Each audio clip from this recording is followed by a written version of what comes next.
बड़ी खबर निकलकर बिहार से आ रही है। बिहार में फिर बीजेपी को बड़ा झटका लगा है। जी हां दोस्तों, चुनाव से पहले बीजेपी को लगातार बड़े झटके लग रहे हैं। कभी तो बीजेपी को नीतीश कुमार आंख दिखा रहे हैं तो कभी चिराग पासवान, लेकिन अब जीतनराम मांझी भी बीजेपी के संपर्क से बाहर हो गए हैं। जी हां दोस्तों, जीतनराम मांझी को जहां सम्मानजनक सीटें मिलनी चाहिए थी, अब वहां बीजेपी फिर से यहां पर बीजेपी नीतीश कुमार और जीतनराम मांझी के साथ सब कुछ ठीक नहीं कर रही है। नीतीश कुमार को जहां बड़े भाई की भूमिका देनी चाहिए थी, वहां नीतीश कुमार को बड़े भाई की भूमिका नहीं दी गई। बिहार में नीतीश कुमार का अपमान हुआ, जिसे नीतीश कुमार थोड़ा नाराज हुए थे, लेकिन फिर अमित शाह की मीटिंग के बाद ये साफ हो गया कि नीतीश कुमार नाराज नहीं है, वो एनडीए में ही है। जीतनराम मांझी का भी कुछ यही चला। जीतनराम मांझी पहले कह रहे थे कि नीतीश कुमार को मुख्यमंत्री का उम्मीदवार बना दिया जाए, लेकिन अगर नीतीश कुमार मुख्यमंत्री नहीं होंगे तो ये भी साफ कर दिया जाए कि आखिरकार मुख्यमंत्री होगा कौन।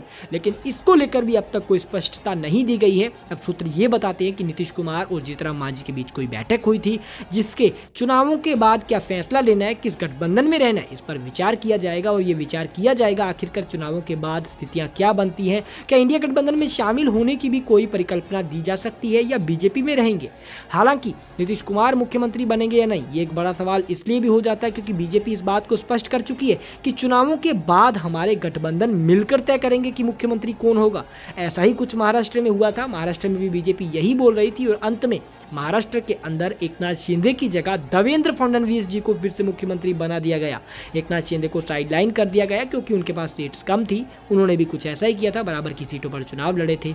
लेकिन अब यहाँ पर नीतीश कुमार जी के साथ अगर ऐसा कुछ होता है तो नीतीश कुमार शायद पीछे नहीं हटेंगे। नीतीश कुमार इंडिया गठबंधन में शामिल हो जाएंगे और फिर से मुख्यमंत्री बन जाएंगे, या वो केंद्र में भी जा सकते हैं, क्योंकि जैसा कि आप सभी को पता है कि एनडीए की गठबंधन की सरकार है।